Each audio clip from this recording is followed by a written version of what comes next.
Well, okay. All right. Welcome all. Welcome back to another thrilling episode of the Self-Made Monsters podcast. I'm your friendly host as always, Big Black Mark, my co-host. And yeah, we're the Self-Made Monsters. And today we're doing something I wouldn't exactly say low effort, but some might call it low effort and low hanging fruit. We're covering 2017's Death Note. Why? Because I consider it a throwback already, and honestly, it's not that bad of a movie. It's not that bad of a movie, in my humble opinion, anyway. But clearly, Dre has a little bit of a different opinion. Do you not? I am on the side of it's not as bad as it was made out to be from the initial backlash the original trailer got, but it isn't great. I mean, was the trailer really even that bad to begin with, though? No, but it doesn't showcase enough of the movie's strengths, and it puts a big highlight on the things that most people came to complain about with the movie.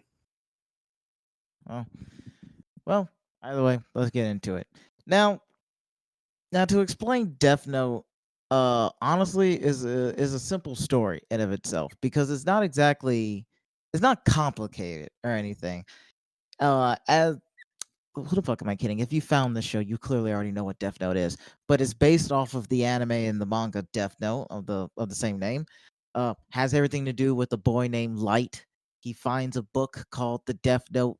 You write people's names in it, and it kills them by heart attack in 40 seconds unless you specify. And you can get really weird with how you specify how you want somebody's death to go down. And he gets the book. He starts killing people. Shit happens. He becomes God. He gets chased by a detective, and a whole bunch of other wibbly wobbly demon stuff happens, right? But Yeah, pretty much sums it up. I know, right? Like trying to sit here and explain the less goofier parts of Death Note is a fool's errand because you kind of need all of it equals together and what the whole package really means. But uh let's just jump straight into it. This movie is not as bad as everybody think it is, simply because I think everything the changes that they made to it with it being in America now, with it focusing on like these fucking emo kids in Seattle, all of that really makes sense with all of it just makes sense with the way that they portrayed the story. Yeah, a lot of the changes will have to be done because a lot of the story beats and character development that happens in the original show's run were inherently Japanese. Who Light was is based on him being the Japanese student, the prodigy, and trying to translate that to an American audience, it would make it hard for people to connect with Light.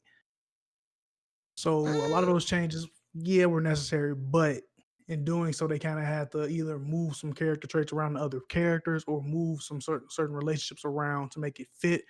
And I feel like that's where a lot of people took issue with because it kind of either oversimplifies or it dumbs down a lot of the things that happen in the story to make it Americanized.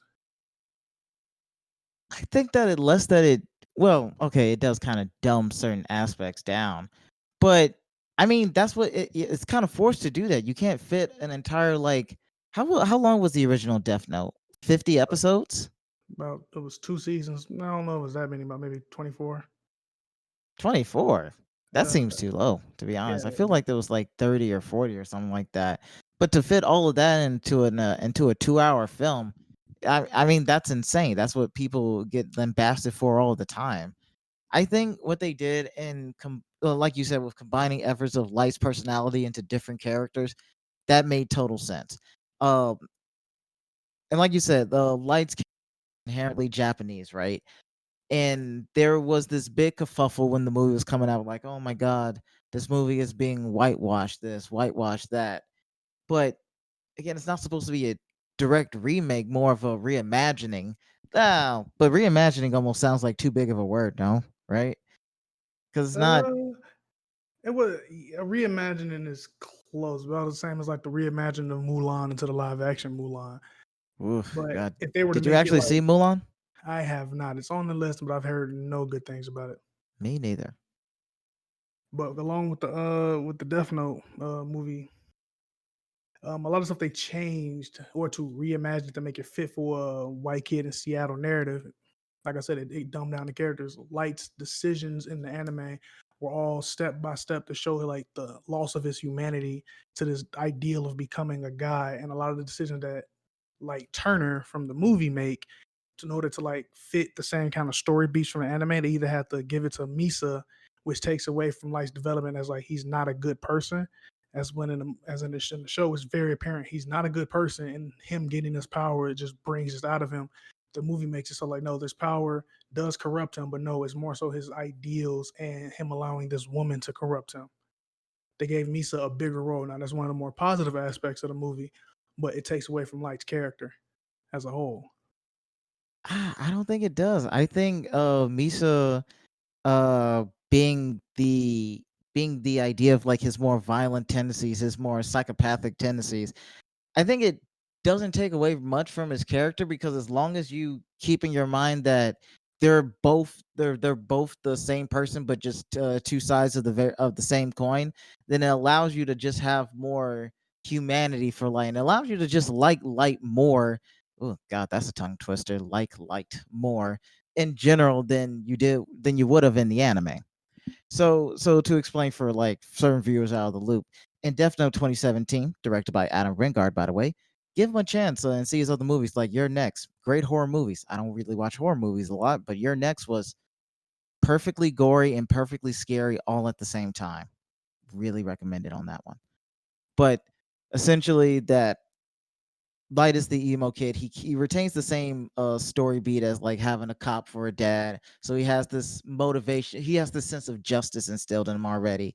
In the original anime, Misa is a fan of Kira. Actually, once Light starts killing folks, Misa's becomes a fan of his and devoted and wants to like help Light to actually continue his goal. But in the 2017 Netflix version, Misa is just this cheerleader that he fucking meets one day.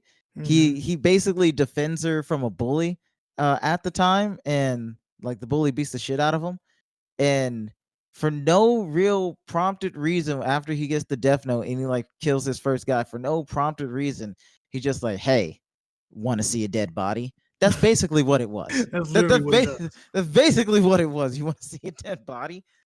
And And even she I hate to cut you off, it's mm, even worse because him defending her from the bully isn't even so much that like the bully's fucking with her, and then he proceeds to like make a couple like snarky comebacks that really come off as like the smart kid who doesn't really get social situations, and it makes sense. Like you root for the bully beating him up because like why would you say that? This is none of your business. yeah, Light literally said, didn't you get held back or something like that? So that will make you 18. So if you beat me up, I'm an underage kid. So that would be child abuse, and that means you would go back to fucking jail. And I'm like, what the Like fuck are you? who talks like Oh that? my Hey, god, you're just kick his ass asking for faster. a wedgie. Like please give My this kid a god. sword.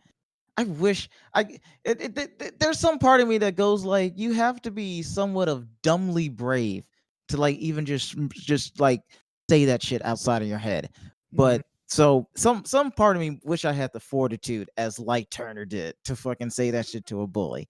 But then the other part is me like, no, because clearly I would have get thrown in an actual trash can for that. Mhm. But he shows Misa the book, and Misa is definitely on like, ooh, I'm horny. Let's kill people. And they go about doing what any other 17-year-old kids would do with a death note. They start trying to take out the evils of the world. Terrorists in the Middle East, Yakuza members in the outright East, pedophiles in the West, the whole shebang. The whole shebang. It and I mean, for the most part, it fucking works. It fucking works in the movie. Everybody and there's no real resistance to the whole Kira movement at all. The only people who really resist seems to be his dad. Yeah, And and I love that they kept that from the anime where the dad is like the only person at the police force is like against this guy, and the police are not happy with it. Like they give him crap. They like trash his office because he's leading the investigation. hmm hmm and there's one other person, and this is where another part of people got a sticking point in their ass about it, is that L is introduced. L is this super wonderkin detective. He's originally supposed to be younger than, I think he's supposed to be either the same age as Light or younger. Hmm. But he's this wonderkin detective. He's super weird. He's super eccentric. He eats fucking candy all day. He's just I would it be a bad thing if I said that L is just basically autistic? Yeah, you're not supposed to say that, but yeah, he comes across as a dude who's like has hyper focus, Okay. All right. who has autism and uses hyper focus again to solve crimes. Okay. All right. And he stems by the way he moves around. He's And he's a mad genius. he's a And that's one mad of the few genius. things from the anime I can say adapted really well into this movie because Lakeith Mhm. Stanfield is this guy who's playing L in the movie. Really captures that like quirky genius aesthetic. Yeah.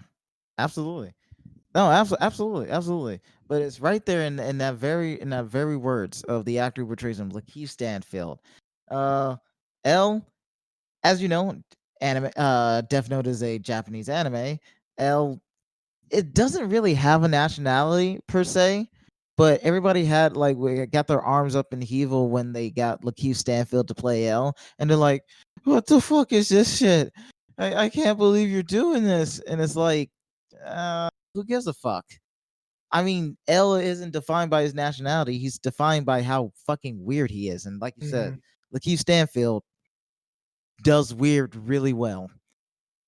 I mean, Atlanta, fucking hell, even Get Out is a great example of that. The Hmm. man does weird. He's fucking fine with it. But oh my god, I feel like I lost my place. I feel like I lost my place somewhere. We were talking about the introduction of Light's family and the differences between the adaptation and anime. Right, yeah. Everybody is all for the Kira movement. They're like, hell yeah, this guy is killing all the bad guys except for Light's dad. And he's just like, well, who's he to be the judge, jury, and executioner for shit? Good old fashioned cop, right? Hmm. He gets in contact with L, and it seems like off the jump, L already just goes like, it has to be your son, right? I know it's your son. Fuck you. It's your son. Clearly, Light's dad does not like that shit. Not at And all. and you can kind of say that this is where the movie fails because it there's no real like cat and mouse game to anything, which was another big selling point of the anime. Of like, ooh, will L eventually figure out that Light is Kira? And when he does eventually figure it out, how can he actually bring him to justice in this big cat and mouse game of like going like, oh, you'll never be able to catch me and anything like that. But in the movie, it's kind of like Light L from the get go. Once he does this whole big ploy to goad Kira publicly to try and kill him, and like in broad daylight, or to try and kill his dad, he goes like, "Yeah, no, it's your fucking son. There's no fucking way. Of course it's Light. What the hell is wrong with you people?" Well, actually, that's kind of just the way it is in the anime as well. L figures out that Light is Kira pretty quick. Like after he narrowed it down to Japan and then down to it has to be somebody with a connection to the police force. He knew it was Light. It was more of a like the rest of the anime was him trying to find a way to prove it. Hmm. That's something. Yeah, that's something from the anime I do not remember, to be honest, Mhm. at all. He Yeah. after he narrows it down, he starts investigating police force, and I think he straight up tells I can't think of Light's father's name, Mr. Soshiro. Yagami. So yeah, thank you. Social Yagami. He goes like,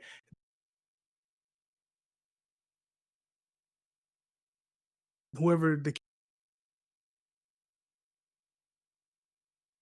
killer is, he has to killing criminals who work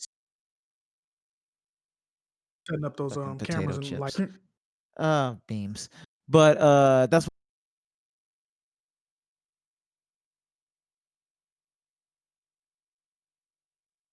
that's what happens basically. Light does not react well to this. And here's where I think the genius of the 2017 movie comes, because Light immediately, like he should have did in the actual anime, backs the fuck up. He like instinctually goes like, he's smart enough to know that L is onto him, and he's like, well, I should probably stop, even though that will basically kind of like give me also like lead more suspicion to me. But it's also, he kind of knows that everybody else is an idiot already, so Hmm. as long as he does nothing, there will be no real direct evidence to lead to him, and eventually they won't spend so much time and money into like giving L like resources to try to catch someone who seemingly disappears, right? Right. So Light already has the best idea to back the fuck up. But Misa, who has taken on Light's more, violent tendencies, recreates the scene from the anime where she basically kills every FBI investigator that's following them, and like Hmm. this, and they do it much better in the movie, because like in the anime, every FBI investigator just had a dramatic heart attack, wherever they were sitting, right? But in Right. this one, she makes like a big grandiose statement. She makes them all walk up to like the highest, whatever the highest bro, for a second, I didn't remember the word skyscraper for a second. And I was Jesus. just going like, what do you call the tall building in the sky? It's I'm like, fuck, bro. I'm so fucking gone. But she makes them get on the tallest skyscraper in Seattle, and they all just jump from the top. And it's set to oh my god, do you know what the music it was set to? Because I really I do don't not. fucking remember anymore. I feel like it was set to like some stupid thing. Like I feel like it was like, no, it was Deceive. Yeah, Deceive by Trent Moeller, and it's nice, it's cinematic, and you just it gives off that trope of like, oh, the serial killer killing people, to like kind of like calm relaxing music to super intensify that. Oh, this chick is fucking crazy. Her name is Mia, by the way. We've been saying that completely fucking wrong. Her name is Mia in the goddamn movie, but Hmm. that's how kind of unimportant she really is actually in the movie. Yeah. Well, actually, Yeah. no, she is important, but she's kind of just the girl that makes him fall because she kind of shifts all the blame that you put on Light for like, yo, you kind of crossing the line there, and she just goes and does it. Well, no, it doesn't make him fall though. I mean, for him to fall would be is that he agrees to her side of the view and goes like, "All right, we're gonna double down on it." No, the whole way through, he's like, "No, you're crazy. No, you want to kill my dad. What the hell is wrong with you?" Exactly. I meant thematically because the big Oh, thing okay. with with the show Death Note is Light was like this already. Like with the show, you're kind of with him, you kind of want to see him win. And the hard line is when he kills those FBI agents just Yeah. because they're hunting him. Or actually, no, it's technically when he kills the fake L on national TV. Oh, yeah, that's That's right. technically the hard line was like, okay, now you're just doing it for self-preservation. You don't have any ideals, you're just a murderer. That was the line for him and L. But the big one was all those FBI agents. In the movie, Mm-hmm. they shifted that to Misa, so it's still kind of like, well, Light, Mia. I'm sorry, Mia. Wow, Misa's a better name anyway. See? Mia, it makes Light kind of have that, oh no, I'm just a kid in over my head vibe for most of the movie, with Mia doing most of the hard pulls to get shit done. Mm-hmm. Mm-hmm. Yeah. Yeah. Exactly. And after that big kerfuffle, that's when L and Light actually do meet up, and they have their like, famous exchange. And it's so anticlimactic. It really is.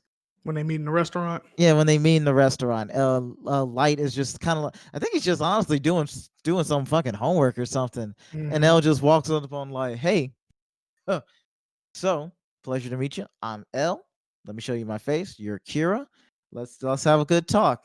And Light's playing like dumb, but I like the fact that the rapport is kind of already set, and Light plays dumb, but he like also like openly admits like, yeah, I know I'm Kira and you know it too, but there's no way you can fucking prove it though. Like, I like that. I like that there Hmm. was like more, it was anticlimactic, but it still had more confrontation though. And I kind of like that. It's a whole new dynamic. And I guess if you want to paint in broad strokes, it fits with the whole America way of like doing filmmaking and shit. So that was kind of Okay. cool. I mean, that was kind of cool. Uh, and to be honest with you, even though I just watched this movie a couple hours ago, the rest of it is a blur after that. All I know is that at a certain point, uh oh yeah, no, the whole thing with Watery. Right. Watery is in this movie. Who the fuck is Watery? This is not a big deal. He's L's handler, but he follow L's around, and Light thinks, "Oh, I can learn who L's name really is and kill him Mhm. automatically if I get Watery to do it." And they go on this big 10-15 minute thing where he gets Watery to go all the way, take a flight to butt fuck nowhere, and go down to this fucking orphanage where L was born. And To get his because adoption record so he can get his real name. yeah, but it's the weird place because it's called Whammy's house, and it was made to create the greatest detective. Like I said, Death Note is actually weird, really weird if you ever get down to it. Yeah. But and then it turns out, before Wataru can do it, he's fucking killed, basically by the Death Note before he can actually get it done. And it was Mia's doing again because Light Yeah. was gonna send him there using the Death Note to get the information, and then he was gonna burn the page, but Mia secretly stole the page before he could do it, so he couldn't burn it, and that's why he was killed. And it Mm-hmm. stinks because I don't know. You feel like you said Walter, he's kind of like this side character, but he's a little more than that. From the show, he was L's like number two, the one person close to L that like knew him on a personal, intimate level. And in the movie, they tried to bring that over.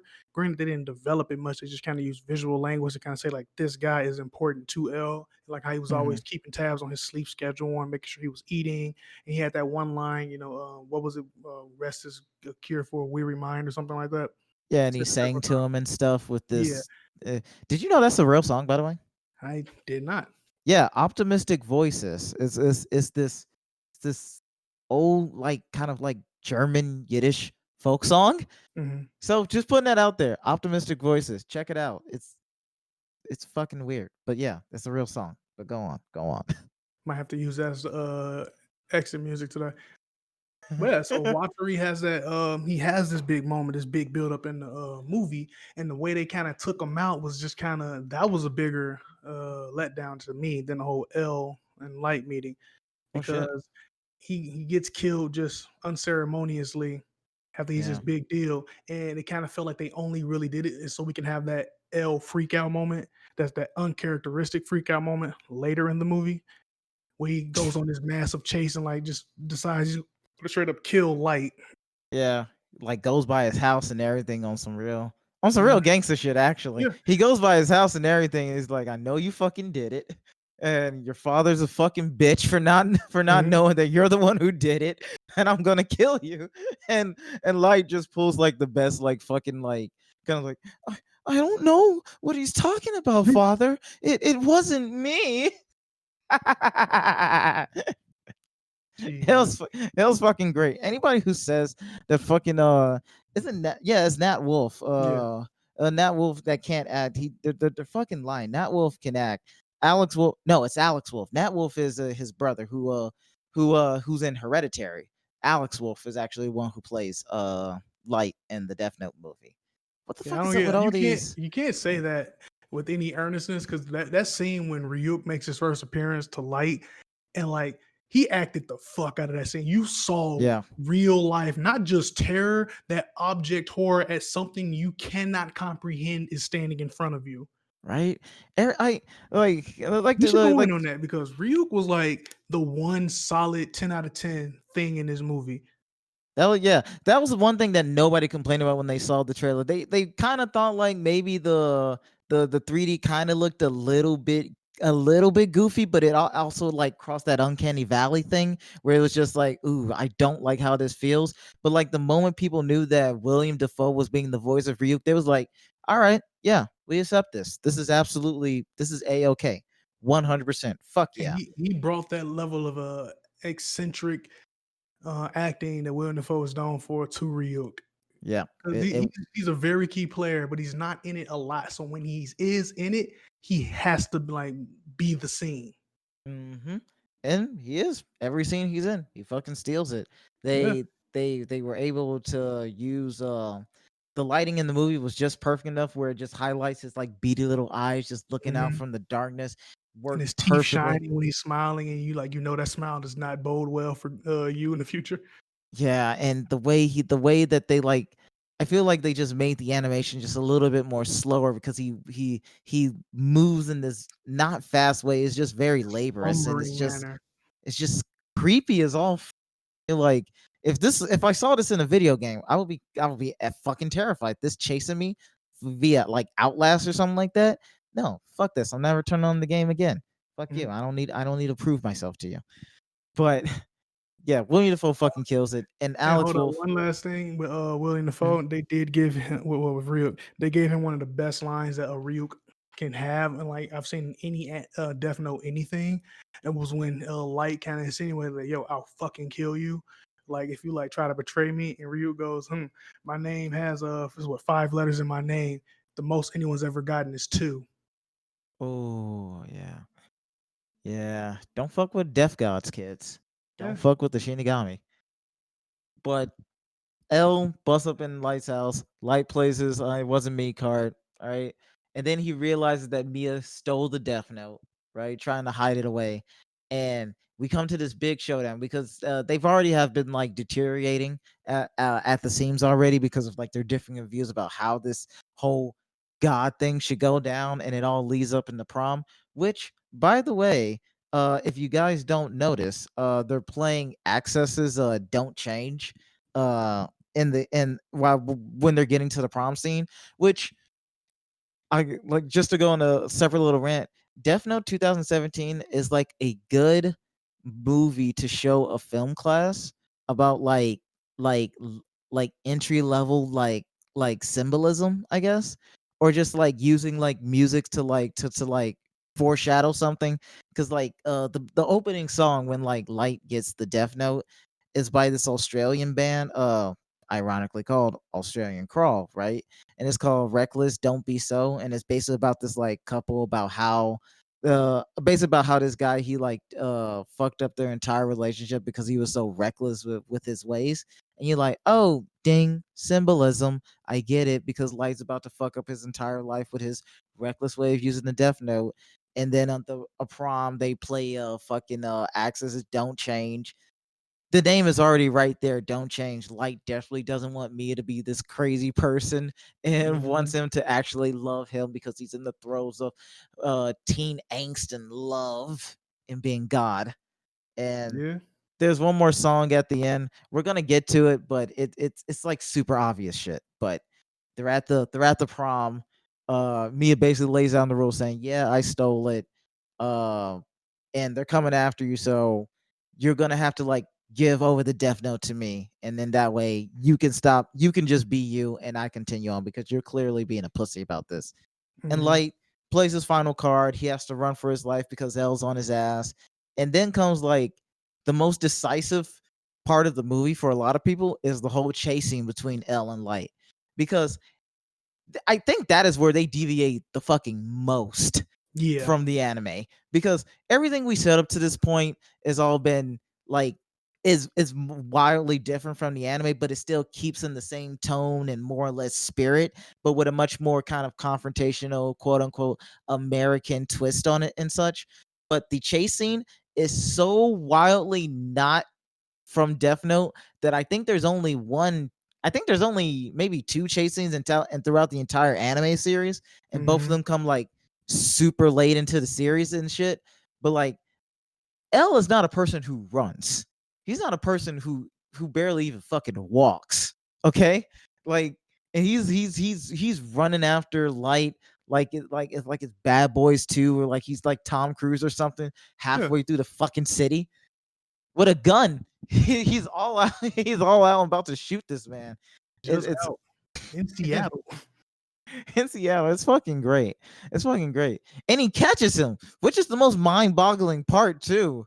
This man has never probably done a single piece of cardio in his goddamn life, and he catches Light, and he's about to arrest him, but some fucking some Mexican guy basically bonks him upside the head, and he said, Lord Kira, and like does not immediately judge the fact that Lord Kira is the 17-year-old like fucking kid, and you know, Light's like, yeah, thanks, Yep. and he just Because dicks off. He just goes out, and it's like it ends just like it. And I guess that was their way of trying to establish that the people were really behind Kira, like how it was in anime. But it just kind of Yeah, comes across just like, you made us sit like and watch this 15-minute chase scene for nothing. somewhere along the line, it's just me thinking like, was that part just like filmed way later or something like that? Like they were out of money. There's no more budget for like a big scene of like a crowd of people, and they just go like, oh, let's just get some deli guy to fucking hit him. Let's do that. Mm, nope, it was because they needed to have a reason to justify fucking having L chase Light. So that's the whole Watari thing comes in, where they literally killed him just so they can, okay, now this thing justify him doing it, so now we can get an action scene in this movie because you need an action scene. And now he's going to chase Light, and we're going to end it that way. We can show that, oh, Kira has supporters in the city and like everyone really cares for him. So L is might be on the wrong side of this. You never know. Like they're just trying to get that little mystique in from the show, and it just feels, yeah, like it feels rushed. No, no, no, no. I mean, I agree with that. I'm just debating the point of like, couldn't they've gotten more than one supporter to help out?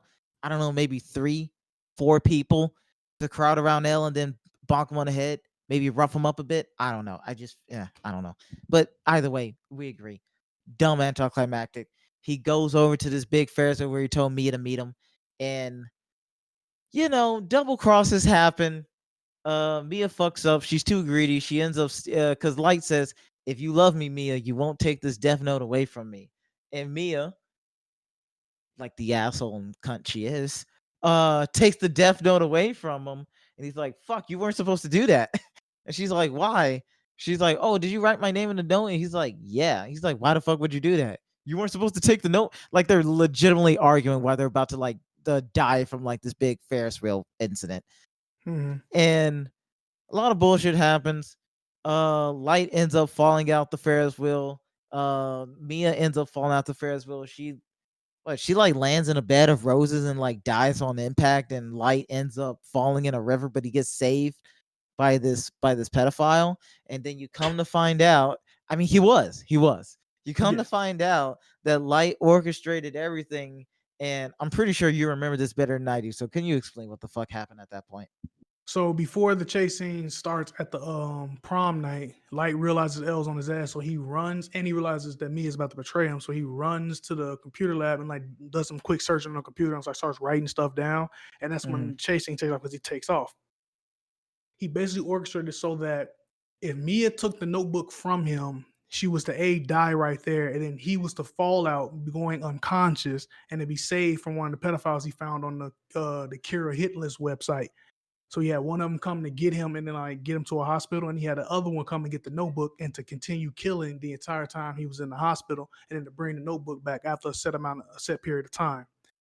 And he did all Mhm. this in that short amount of time he had to go in the computer lab, plan this out, and then get chased to the Ferris wheel. Yeah. See? Smart guy, guys. He's a smart guy.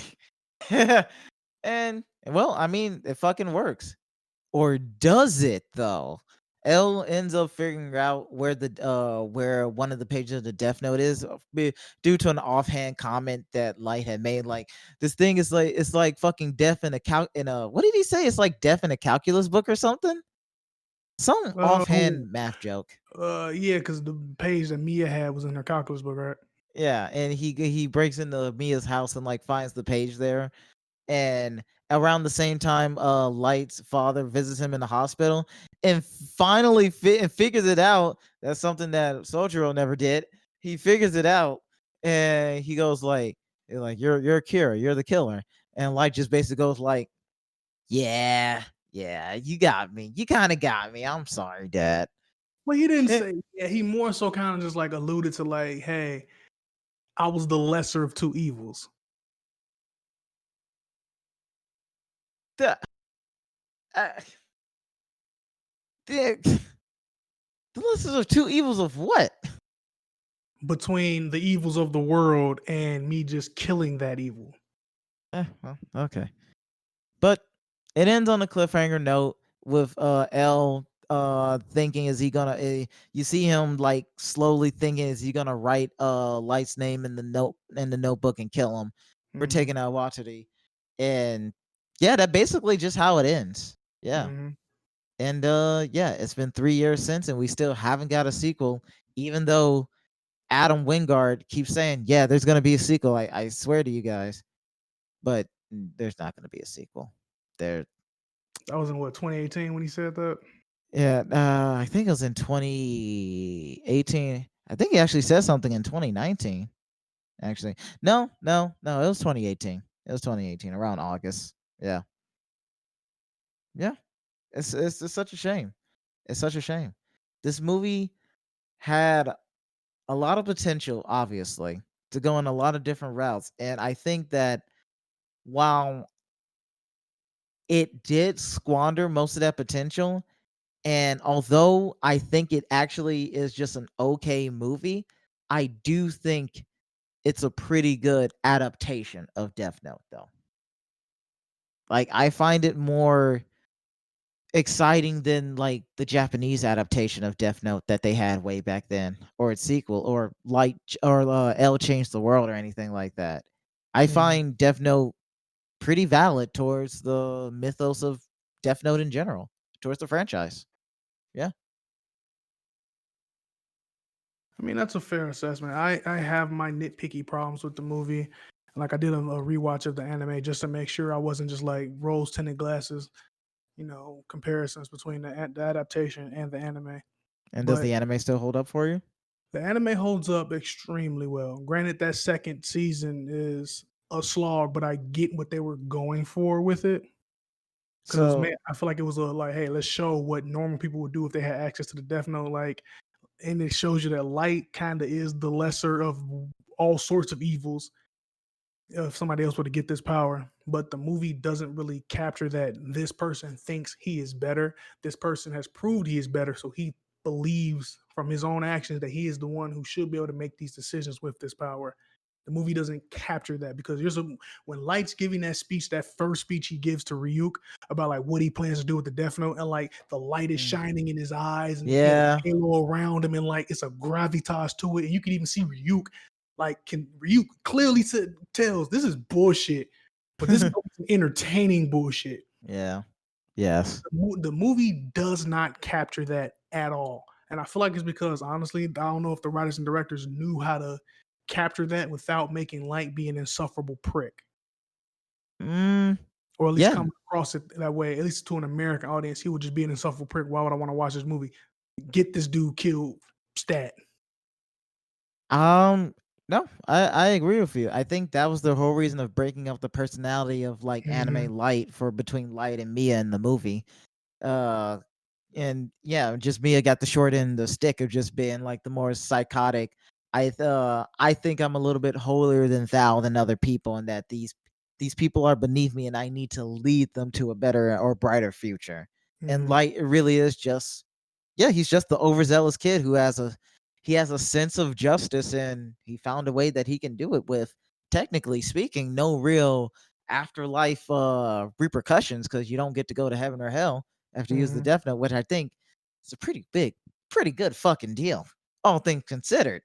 For the entire damnation of your soul. But what the fuck do I know? Just I an like the atheist. idea that Light becomes a Shinigami after dying from using the Death Note. That'd be pretty cool. So that's kind of like so you'll find people online that says like, "Oh no, it's actually canon," but it's not exactly. It's alluded to in certain works after it. In fact, Death Note actually had just released a chapter recently Hmm. where and I've only skimmed through it myself, where basically it's been like years after the Kira murders and everything like that, and so this new kid, he gets the Death Note, and he basically ends up like killing a whole bunch of people without ever actually using the Death Note. And everybody was like, "Oh my god, it's so creative. Is Death Note coming back and this is just like a new one shot?" Nobody knows yet. So keep an eye out on that. And I don't Okay. know, fucking spoilers. Fuck you. It's a one shot. Nobody gives a fuck. It's not gonna be the same thing. But yeah, no, I think this was a good added legacy to Death Note overall, although largely disappointing. Honestly, it's like a C minus film. There are obviously much better things you should be watching on Netflix. But if for some reason you're just saying you're just on shuffle and you pick random and this comes on, you can do worse with your time for the next 2 hours. It's entertaining enough. You'll Mhm. actually be awake the whole time while watching it. I feel like it is worth watching as a if you're a fan of Death Note and the whole mythos around it, watch it and then see what about it challenges what you think about Death Note the show. Because I'll give it that. Watching this made me force me to go do a rewatch and it made me address some of my opinions on the show and what I felt about Light as a character and the people around him. Yeah, It yeah. makes you appreciate it more because like seeing what the show could have been in the state of anime right now, Death Note is solid from beginning to end. There's those slight hiccups in that second season when they bring in the extra protagonist after L is gone. But honestly, it makes you appreciate L and Light all the more in the dynamic of their relationship.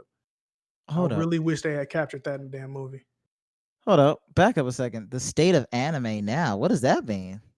I Whoa. have I have mild it's just mild issues with the way anime comes out now, how it's all 3D and just most of the stuff is isekais.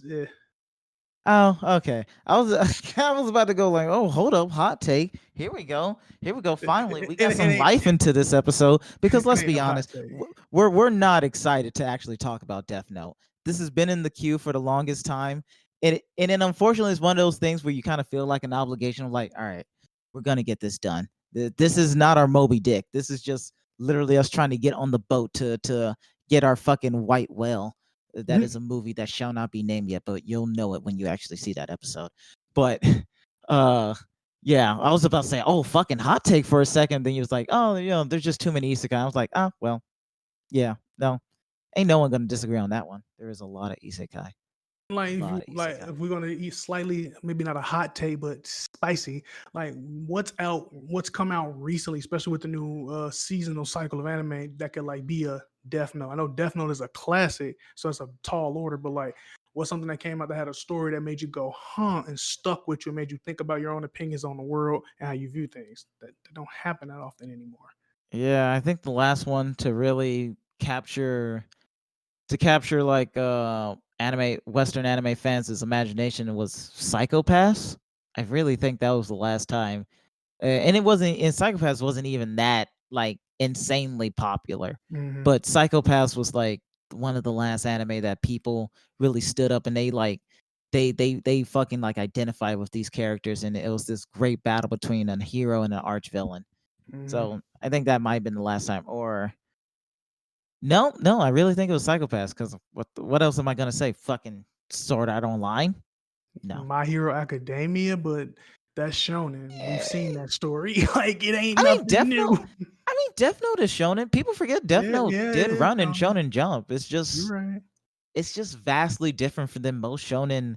I think It's that a if non-battle anything, battle anime. So yeah, yeah, basically, I think if anything, that's what the discussion is to be had about is what is the future of shonen and why isn't there more shonen that is outside of the box like Death Note or fucking Bakuman or um yeah yeah even Psychopaths because it's just like you just kind of get tired of the whole you get tired of the battle you get tired of the battle anime.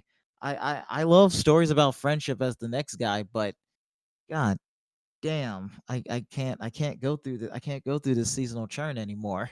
mhm. Not anymore. It all starts to look alike after a while. It all starts looking like are we just ending this on us being just jaded anime fans now? I Is this mean, that's how this kind of is what gonna made us end? go. That's what everyone who watched this goddamn movie went into it as a jaded anime fan Yeah, basically. because This this isn't that's like how it used to be. it ain't. Like that's one reason I kind of did want to do this because the backlash that I saw for this movie without having seen it and from people who haven't seen it was just like, yo, they must have screwed something up and sitting down and watch it. Honestly, I'm more disappointed at a meh than at a oh my god, that was awful. Because if it was oh my god, it was awful, we'd have more to talk about. Yeah. But Oh, it's meh. you know what? I think yeah, I agree with all that point and I think this is a good place to end to end the episode and but I think I know what our next little anime movie should be actually. And that Since we is. watched Death Note. Come on. What other anime movie that came out recently had wild backlash against it and also majorly disappointed its fans? Bleach. Oh yeah, right. That does exist. The Fuck. Bleach movie is on Netflix. Wow. Wow. Damn. That means Full Metal Alchemist is up for slate. No, I meant Ghost in the Shell. Ghost in the Shell is what I was talking about. That's a good one. We should do. We should do Yeah. that. Yeah. Because I'm excited to actually rewatch the show again. That's gonna be dope. Oh my god. That's gonna But be a big now you're giving me homework because I'm gonna have to do the same thing I did with Death Note. Watch that, then go yeah. watch. I've never watched Ghost in the Shell, so I'm coming at it. The Please watch. movies too. You got to watch Ghost in the Shell, Ghost in the Shell 2, Innocence. You got to watch the new Netflix anime that's out. The Netflix movie animes that's there. Ah, I'm so excited for our little big thing. All right. God. And anyway, this has been the Self-Made Monsters. Wait, before you go into the anything, should we do like a non-anime thing before we go into this big project? Oh, yeah, right. Coming to an episode near you, we're reviewing the excellent David Fincher film Mank. Recently released on Netflix as of December 3rd, tells the very complicated story, if not outright lie, of Herman Mankiewicz entirely writing Orson Welles' great fuck it. It's a movie about Herman Mankiewicz and him writing the script for Citizen Kane. But there's a lot more to it than that. But you'll see in the next You'll episode. It's gonna laugh, be you'll cry. you'll laugh, you'll cry, you'll realize that fucking oh my god, I was about to say Michael Caine instead of Gary Oldman. I am so fucking done today. We're watching Mank for the next episode. So, this has been the Self-Made Monsters. This has been our movie podcast. I have been your host, Bill Blackmore, and this has been my motherfucking co-host, Trey. God damn, one of these days you're gonna put some fucking zep into that. Or I might use my Twitch handle. Then I'll try to add some aggression to it, but we'll get there when we get there. All right. And we will see you all in the next episode. Good luck and